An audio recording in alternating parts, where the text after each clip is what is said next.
خدا ترسی، رحم دلی، مرسی اس کو کہتے ہیں کہ اگر کوئی کمزور ہے، نحیف ہے، بیچارے کی حالت مزریبل ہے، لگفتہ بے ہے، اس کی مدد اس پر قوم اکٹھی ہو جائے اور اس کی مدد کرے. اور پھر اللہ رب العزت نے فرمایا کہ دوسری بات اسم اور عدوان. اب دیکھیں اسم اور عدوان سخت جرم کو کہتے ہیں اور اس پر تعامل کرنے سے روک دیا. ہم جیسے جیسے آگے بڑھیں گے آپ کو سمجھ آ جائے گی کہ ہم انٹرنیشنل سیناریو میں کیا کر رہے ہیں، بین الاقوامی طور پر ہم کہاں پھنسے ہوئے ہیں اور کس مصیبت میں مبتلا ہیں. آج اگر قرآن کے حکم کی طرف آ جائے تو یقیناً اس سے نکل سکتے ہیں. دو الفاظ بر اور تقویٰ، اس میں جمہور مفسرین نے فرمایا کہ یہاں بر سے مراد فعل الخیرات ہے، افعال الخیرات، اچھائی کے اعمال. کوئی شخص اچھا کام کرتا ہے تو اس کا ساتھ دینا چاہیے محلے میں. کہاں مثلا اگر کوئی شخص کہتا ہے کہ گلی کو صاف رکھنا چاہیے تو آپ کو ساتھ دینا چاہیے کہ نہیں؟ آپ کہیں گے جی یہ کہاں سے آ گیا، اس نے پتہ نہیں ناظم کا الیکشن لڑنا ہوگا اس لیے یہ کام کر رہا ہے، ایسے ہی ہے جی. تو ہمیں جو جتنے افعال الخیرات ہیں ان پر ایک دوسرے کی مدد کرنی چاہیے تاکہ نیکی طاقت بنے. نیکی کیا بنے؟ طاقت بنے. اب آپ 2 منٹ کے لیے سوچیں، جہاں جہاں آپ رہتے ہیں اس گلی میں اگر 20 گھر ہیں تو 20 میں سے اچھے لوگوں کی تعداد زیادہ ہے یا دوسرے لوگوں کی تعداد زیادہ ہے؟ جی جو سکون سے رہتے ہیں وہ زیادہ ہے یا کم ہے؟ زیادہ ہے، وہ لوگ زیادہ ہیں. آپ کے محلے میں اچھے لوگوں کی جو کسی کو تنگ نہیں کرتے ان کی تعداد زیادہ ہے، اور جو محلے کے لیے مصیبت بنے ہوئے ہیں ان کی تعداد 1 یا 2 ہوگی. ہے میں اس مسلمان کے کردار پر کہ 20 گھر مل کر بھی ایک گھر کو سمجھا نہیں سکتے، اس کے آگے یرغمال بنے ہوئے. یہی حال سیاست کا ہے، یہی حال مذہب کا ہے، یرغمال بنے ہوئے. ایک پریشر گروپ ہر طبقے نے بنا رکھا ہے اور اس کے ہاتھوں کو پورے کا پورا گروہ، پورا طبقہ یرغمال بنا ہوا، ایکسپلائٹ کرتا ہے ان کو. اس سے باہر نکلنا ہوگا. اس لیے فرمایا فعل الخیرات میں ایک دوسرے کی مدد کرو. اور تقویٰ کا معنی ہے ترک المنکرات. ترک المنکرات اس کا معنی یہ ہے، اگر آسان الفاظ میں سمجھاؤں، کہ جہاں نیکی میں تعاون کرنا لازم اور فرض ہے وہاں یاد رکھیں منکرات سے بچنا بھی لازم ہے. یوں سمجھ لیں اگر دوائی لینا ضروری ہے تو پرہیز کرنا بھی ضروری ہے کہ نہیں ہے؟ یعنی ہمیں قرآن مجید نے یہ کہا کہ دوائی بھی لو، پرہیز بھی کرو. قرآن مجید نے کہا کہ تم بر اور تقویٰ جو ہے اس کو بر کو اختیار کرو، اور تقویٰ کا معنی یہ برائیوں سے بچو. برائیوں سے بچو. اگر برائیوں سے بچو گے، نیکی کرتے چلے جاؤ گے تو پھر تمہارے اندر پختگی آ جائے گی. اور ہمارے ہاں ایک سوچ پڑ گئی، کیا نماز بھی پڑھو، نجائز منافع بھی کماؤ، یعنی ساتھ ساتھ لے کر چلو.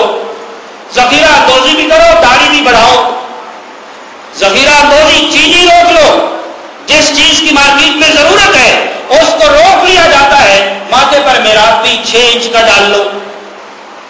یہ ہمارے ہاں ایک نظریہ بن چکا ہے اور یہ نظریہ غلط ہے، یہ اسلام کا نظریہ نہیں ہے. آقا علیہ الصلوۃ والسلام نے یہاں تک فرمایا، جب آپ دورہ فرماتے باہر جاتے، یہ ہمارے کو تو صرف دورے پڑتے ہیں، جب آپ مارکیٹ میں تشریف لے جاتے وہاں غلہ دیکھتے، اگر کسی مرچنٹ نے، کسی تاجر نے غلہ مکس کیا ہوتا تب بھی آپ منع فرماتے، اس کو ریٹ کہتے کم لگاؤ. اور اگر کسی نے اوپر اچھا اور نیچے گندا رکھا ہوتا تو پھر بھی آپ فرماتے اپنے مسلمان بھائیوں کو دھوکہ دیتے ہو، تو کیا فائدہ ایسی نمازیں پڑھنے کا. تو ہمیں یہ جو ہم کہتے ہیں نا کہ برابر برابر، آج میں نے 5 نمازیں بھی پڑھی ہیں اور 5000 ناجائز منافع بھی کمایا ہے. برابر ہو گیا. کیا ہو گیا؟ برابر. یہ غلط سوچ ہے، شیطانی سوچ ہے. یہ کوئی دین نہیں ہے، یہ کوئی معراج نہیں ہے، یہ کوئی نماز نہیں ہے، یاد رکھیں. اس لیے ہمیں دین کو پریکٹیکل لے کر چلنا ہوگا. اور دیکھیں جیسے میں یہ عرض کر رہا ہوں کہ ہم نہ اچھے مسلمان پیدا کر رہے ہیں نہ اچھے انسان پیدا کر رہے ہیں. باہر کے ممالک میں چلے جائیں، یہاں قرآن نہیں پڑھا جاتا، یہاں حدیث نہیں پڑھی جاتی، جہاں حج نہیں کیا جاتا، جہاں زکوٰۃ نہیں دی جاتی، وہاں نہ کوئی بھوک سے مرتا ہے दवाई के मरता है, ना कोई काम करता है। हर बच्चा वहां स्कूल के लिए जाता है। वजह क्या है कि उन्होंने अपने असूल ऐसे बना लिए हैं, मर जाएंगे लेकिन अपने असूल से पीछे नहीं हटेंगे। हमने दीन को समझ लिया कि ये एक नैलून का मौजा है, ये 10 नंबर पाँव में भी आ जाता है, 4 नंबर में भी आ जाता है। किस में आ जाता है? 10 नंबर पाँव में भी आ जाता है ये मौजा, 4 नंबर में भी आ जाता है। हम बदले नहीं हैं, इस्लाम को मरोड़ तरोड़ कर बदलने की कोशिश करते हैं, और ये बड़ी बड़ी ही तकलीफदेह चीज है, और ये हर तबके के अंदर मौजूद है।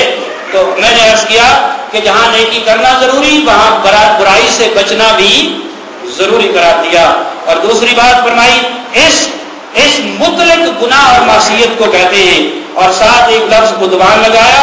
उद्वान का मतलब होता है हद से तजावुज करना, हद से तजावुज करना। वो कौन सी हदें हैं? एक हदें अल्लाह और उसके रसूल ने बनाई, अल्लाह और उसके, बोले अल्लाह और उसके रसूल सल्लल्लाहु अलैहि वसल्लम की हदें हैं, उनसे तजावुज करने में हम नहीं डरते। लेकिन हमारे यहाँ तो किसी हद को भी अबूर करने से हमें आग नहीं है। आप सड़क पर खड़े हो जाए, वहां भी एक हद होती है, स्टॉप लाइन होती है कि नहीं होती? ये नहीं नजर आती? हमारे यहाँ तो नहीं नजर आती, हमारे यहाँ तो नहीं नजर आती। अल्लाह अकबर। हम हद से तजावुज कर चुके हैं, हर चीज में हद से तजावुज। इसी को एक्सट्रीमिज्म कहते हैं, इसी को शिद्दत पसंदी कहते हैं। किसी चीज में भी चले जाए, मजहब को ले ले, सियासत को ले ले, किसी चीज को ले ले, फजूल खर्ची को ले ले, सब में हम हद से तजावुज कर चुके हैं। तो अल्लाह ने फरमाया जो हद से तजावुज करते हैं उनके साथ ताअमुल नहीं करना। अब 2 बातें सामने आ गई, जो जालिम हैं उनके जुल्म के साथ ताअमुल नहीं करना, जो इश्म गुनाह करते हैं उनके साथ ताअमुल नहीं करना। अगर मुसलमान इन 2 बातों पर अमल कर ले तो मुआशरे में तब्दीली आना शुरू हो जाएगी, लेकिन बहुत मुश्किल है। फिर इसके बाद हुजूर सल्लल्लाहु अलैहि वसल्लम ने फरमाया, सही बुखारी शरीफ, तर्जुमा सिर्फ आपके सामने रख रहा हूं।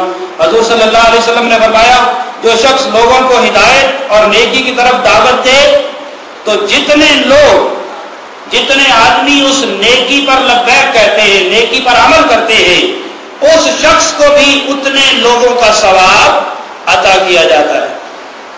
अब हम इसको भी क्या ले रहे हैं?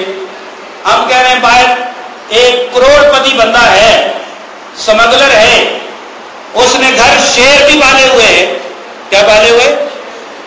मेरे साथ चलना, मैं दिखा दूंगा। बड़ी बड़ी ऊंची दीवारें घर की, बड़े बड़े जनरेटर लगा रखे, बिजली वहां नहीं जाती, घर में शेर के धाड़ने की आवाजें भी आती हैं, लेकिन बाहर कूलर पानी का भी लगाया हुआ है। क्या लगाया हुआ है? दुआएं लेने के लिए। क्या लेने के लिए? बोले दुआएं लेने के लिए, बरकत लेने के लिए उसने ये काम भी किया हुआ है, और साथ दूसरा काम भी किया हुआ है। जितना उसके एक शेर का खर्चा है, उस खर्चे में कम से कम 20-30 घर रोजाना खाना खा सकते हैं। खा सकते हैं कि नहीं खा सकते? उसे किसने कहा है कि शेर पकड़ के जंगल से ले आ घर में और उसको पालना शुरू कर दे? उसके लिए डॉक्टर रख ले, उसके लिए शेड बना, उसके लिए एयर कंडीशन लगा, उसको तकलीफ ना हो। उसे बाहर इंसानियत नजर नहीं आती, उसे बाहर मुसलमान मरते हुए, इंसान मरते हुए नजर नहीं आते। ये वो चीजें हैं जो हमारे मुआशरे के अंदर सरायत कर गई हैं। नेकी ये नहीं कि कूलर लगा के बैठ जाए, याद रखे, उसके लिए ये नेकी नहीं है कि कूलर लगा के बैठ जाए। उसके लिए नेकी ये है कि कम से कम एक गांव के गरीबों को खाना पहुंचाए, कम से कम एक गांव के गरीबों को ज़कात से पहुंचा दे, जो उसकी ज़कात बनती है उससे दे। तो नेकी हर बंदे के लिए अलग अलग है। अगर सहाबा किराम, ये भी एक हद मेरे ज़हन में आ गई, हुज़ूर सल्लल्लाहु अलैहि वसल्लम के सहाबा ने जब देखा कि अमीर आदमी खैरात करते हैं, क्या करते हैं? खैरात करते हैं, सदकात देते। गरीब सहाबा, उनके ज़हन में, उनके दिल के अंदर ख्वाहिश पैदा हुई, तमन्ना पैदा हुई कि हुज़ूर सल्लल्लाहु अलैहि वसल्लम के सामने अर्ज कर दी, या रसूल अल्लाह, हम इनके साथ नेकियों में कैसे मुकाबला कर सकते हैं? ये खैरात देते हैं, ऊंट देते हैं, बकरियां देते हैं, और इस्लाम के जिहाद के लिए देते हैं, हमारे पास पैसा नहीं है। तो इन सहाबा के लिए हुजूर ने फरमाया था कि तुम सुभान अल्लाह कह लिया करो। क्या कह लिया करो? सुभान अल्लाह कह लिया करो, अल्हम्दुलिल्लाह कह लिया करो, सुभान रब्बियल